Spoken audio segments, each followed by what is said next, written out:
Mike, thank you so much for joining us. Another Coin Conversations. This is Mike Alfaro, correct? Am I saying that right? Yes, correct. Awesome. Thank you so much. He is the author of the Si Sabo Kids series. This is the latest edition, this book, Goal, and it's a bilingual book of soccer, which I just thought was so neat, especially with the World Cup coming to North America this year, which is very exciting. Mike, thanks so much again for joining us. Where are you joining us from?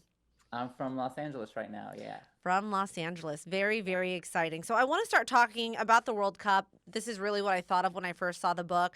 With the World Cup coming to North America this year, soccer is about to be the biggest conversation in the country. Was this book your way of making sure that kids of the next CSABO, the next generation of CSABO kids, if you will, that they're not left out of the football chat? Yes, I mean, I think hearing and listening to a soccer match in Spanish is something that is just I grew up with. I grew up in Guatemala, and there's nothing like hearing someone yell out "Goal" with all that passion. And so I realized that if kids want to follow along, they need to know the basics of what the terminology is in Spanish. So this is a really great book to teach kids the basics, basically through, whether you're starting soccer season or if you don't know about soccer, you just watch it on TV, knowing everything from, what un balón, a ball is called, to, all the different players' positions, knowing how it's said in Spanish so that when you can hear it, you can follow along while you watch the game. Now, did you play soccer growing up in Guatemala? Yes, I play soccer, but mine was more like they call it chamuscas. That is what you Okay. call when you play out in the street. So I played out, in the street. There was always a guy, a friend of mine, always standing lookout, yelling "car," and we all had to disperse as car went through. So that's kind of the soccer I grew up playing. That's incredible. I can just picture it. Did you think of that as you for the illustrations of this book as well? They're so adorable. Yeah, I work with Gerardo Guillen, who is a very Mhm. talented illustrator who I work with on RC Sabo Kids So books, and cute. he's also, grew up playing out in the street. But this one we really wanted to elevate it to have these kids be in like a little, stadium, Yeah. playing. It's the last match of the game, of the season, and they're looking forward to, working really hard all season long to finally doing their final match to see if they win. And you have to read the story to see what happens, but it's a really fun, way of crafting a story, and then in the middle of it you get that vocabulary. So it's a really fun book that you can just read to your kids at night or read to any time of the day, and then you sprinkle in a little vocabulary in there so that they can learn while they're listening to a story. It's not just about educating. There's always like a story to what we do. Right. And I would say, growing up, I'm a first generation American. I was raised by parents where English was their second language as well. But I'm Hmm. a no sabo kid. My parents are Filipino and Spanish, but I didn't learn either because, there's this idea when you come, you come to America, they want the kids to be Americans. Hmm. And we're seeing that more now, especially given the current political climate. There may be a fear to speak Spanish in public for some people right now. But we're also seeing on the other side of the coin, staying true to your culture and staying true to your native language, who you are. We're seeing that with, for example, Bad Bunny winning Hmm. record of the year, first Spanish album to ever do so. Is this your way of maybe hoping to tell kids that it's okay to embrace who you are and where you come from? Absolutely. Even before this conversation started happening with, what's going on currently politically or even Bad Bunny, we started See Stable Kids because we wanted parents, or we didn't want parents, we saw a need that was out in the market of parents that didn't grow up speaking Spanish, that wanted their children to speak Spanish. So all of these Stable Kids books are very easy for parents, whether you speak Spanish or not, to teach your kids Spanish. And I think there's a huge need for that in the market that's not being addressed, and that's really why we started this conversation. And you hit it, the nail on the head. There's a lot of, for different reasons, whether some politically, sometimes it's just assimilation, sometimes it's just not having access to the resource. A lot of children grew up being like no sabo kids that became no sabo adults, but they want, now they have kids and they want their kids to have access Yeah. to Spanish education. So I think that's why the need for this book I saw, even with my own child. I want my daughter to grow up speaking English and Spanish here in the United States. I think being bilingual is a huge asset in this economy and in the market. And with Bad Bunny as well, you can see that there is a celebration of Spanish language. You can accomplish some of the biggest things in the world by staying true to who you are and speaking, Spanish or English. Or I always tell people like learn a second language. It doesn't even have to be Spanish. Just learn a second language. It's really valuable in this economy. 100%. I will say, as a journalist, I wish every day that I could speak Spanish. It's just such a life skill. And I'm going to ask, from a business standpoint, do you feel like the industry that you're in is catching up to the fact that, hey, being able to be bilingual, operating, fluidly in English and in Spanish, it's a huge asset.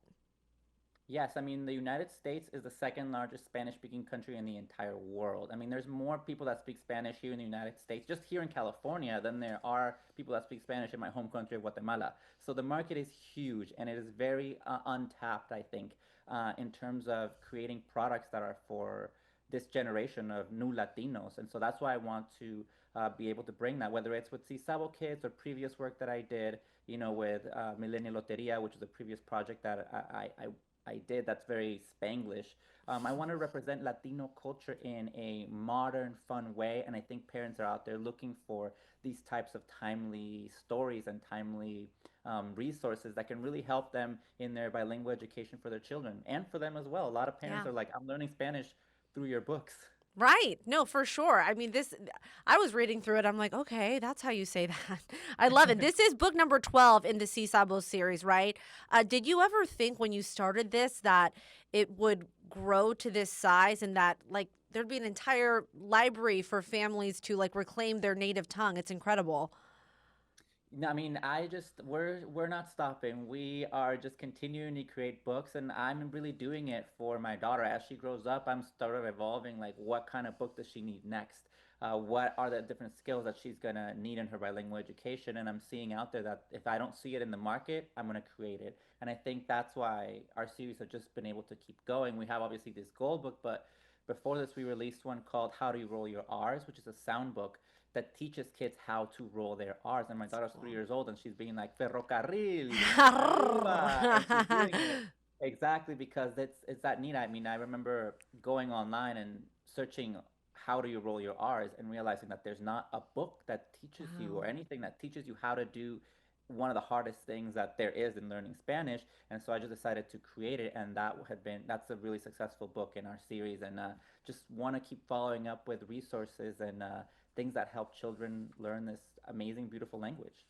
Now, as as somebody that I had my oldest in a Spanish immersion program when we were living in El Hmm. Paso, Texas. Unfortunately, here in Portland, Oregon, those aren't as available. But I still would love him to pick up the basics of the language at home. And this is really.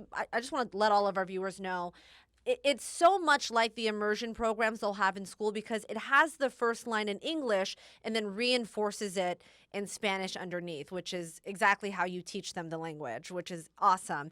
What is your favorite, though? What's a soccer term? My kids are soccer fanatics. A soccer term you think you need to know in Spanish, especially, they want to go with me to Madrid one year and watch a professional match. What's the word that you need to know besides goal? What's the other one?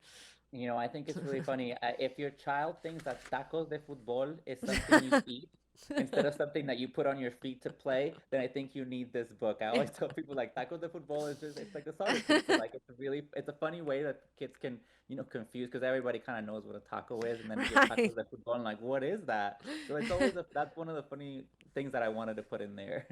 I love it. And I want to talk a little bit more about your story. You moved from Guatemala to the US at 18 years old. How Mhm. did being kind of an outsider looking in help you to spot the creative gaps in American culture? I mean, I think it was just that, is just seeing how culture differs and also how it's the same. There's many things that people were very surprised when I came to the United States, how like, modern I was. And I was like, what kind of thinking do you have about other countries? Right.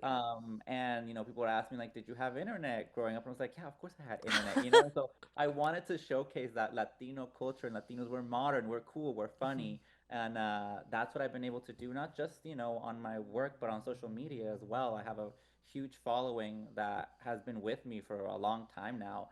Seeing how I've grown and evolved and all those insights that I have of being a Latino and an immigrant in this country, and how there's so many things in pop culture that unite us all. And even right now with the Super Bowl that's happening and everybody being excited about Bad Bunny, I think, something I don't think when I was 18 and I came here, I was seeing, and it's just really Wow. cool to see how culture has evolved over this time and how much an impact Latinos have had on society and on American pop culture. For sure. It is such a beautiful thing. And I want to talk to you a little bit about, you know, breaking into the business industry, breaking into the industry in America with your millennial loteria. Because obviously, I mean, this guy's made a name for himself. Mike, I don't have an Instagram, but, you know, as a good journalist, I was doing my research on you. I was like, dang, this guy has hundreds of thousands of followers online. So I want to talk about, you know, where you really created your name with this millennial loteria. Can you tell me a little about it for folks at home? It's basically it's like bingo with a Latino twist, right? Yes, it's something that people grew up. If you're Latino, especially in Latin America, Mexico, Guatemala, you grew up playing this version of bingo, which is called loteria, which is images instead of numbers. It has numbers in it too, but it has images, and I just thought, what a fun way to update it to be more modern. So la dama became la feminist, el Catrín became el hipster, la muerte became el gluten in a very funny millennial sort of way. And but it wasn't actually like a product. It's an art, it's an art series that I Hmm. started, and I started making this as just an art project to represent Latinos in a way that I didn't see that representation. Like I always say, I see those gaps in the market and I want to create something. But this was just expressing myself. I put it on my Instagram as a way of like, here's a funny meme that I made and it's for my friends, and it just kind of blew up and Wow. started getting thousands and thousands of followers, and everybody was being like, well, I want to buy this game, I want to Own play it, this. yeah. And then all of a sudden it kind of became, a little business that just sort of grew and grew, and allowed me to showcase, my creativity uh, in different ways. And now, I started making videos and just sharing my life online, and I Wow. realized there's a lot of people that felt the same way I do about being an immigrant or a young Latino that wants to make it in this country. And I think a lot of people sort of got invested in my journey, and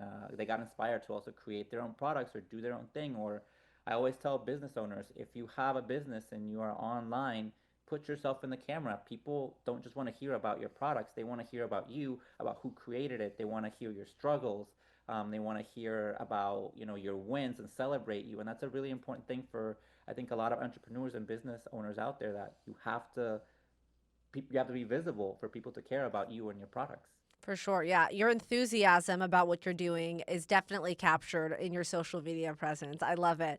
Uh, and I know that Millennial Loteria sold out at Target. Where can folks pick up Si Sabo Kids? Where can they find those books?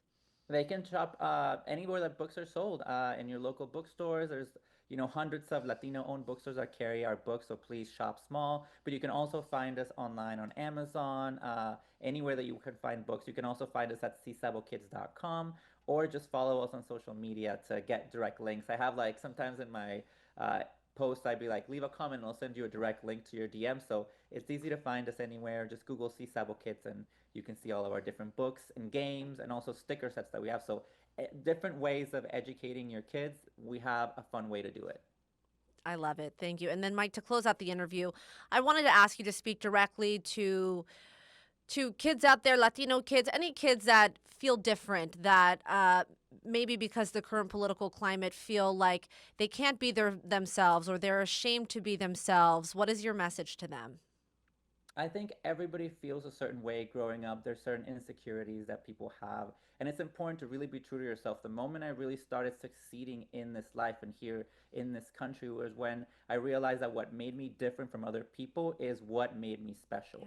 Yeah. That is what needs to be celebrated. All the difference that you have, whether it's you speaking another language, the different things that you're into, though how you look, all those things are important and special about you, and not to dim your light so you can assimilate to other people into this country. I think really I've been able to succeed in this country because of my differences, of what makes me different than anybody else. And sometimes speaking Spanish is what made me different. And to be honest, there's so many people out there who see that as a connection point. And so I always tell kids, learn a second language. It doesn't even have to be Spanish. Learn something that makes you stand out from the crowd, makes you different. And it's funny because those differences connect you with other people. It's crazy to think, Yeah. but I definitely found my skills and my calling embracing what made me different than other people. Yeah, learning a second language can certainly bridge cultural gaps, generational gaps, and not only that, it is extremely great for your brain health. There's so many studies around it now. It's incredible what speaking two languages can do as you age and whatnot. So, so incredible. I love your message. I love your work. This is out now. Pre-order. It'll be out on March 3rd. March 3rd. That's right. I got Yeah, hooked up with an early yeah, copy, but I know that you yeah. can pre-order now, right? You can pre-order right now, and on March 3rd, it'll be there at your doorstep. Awesome. Mike, thank you so much for the time today. Love your work. And just thank you so much again for joining us here on Coin Conversations. Thank you very much.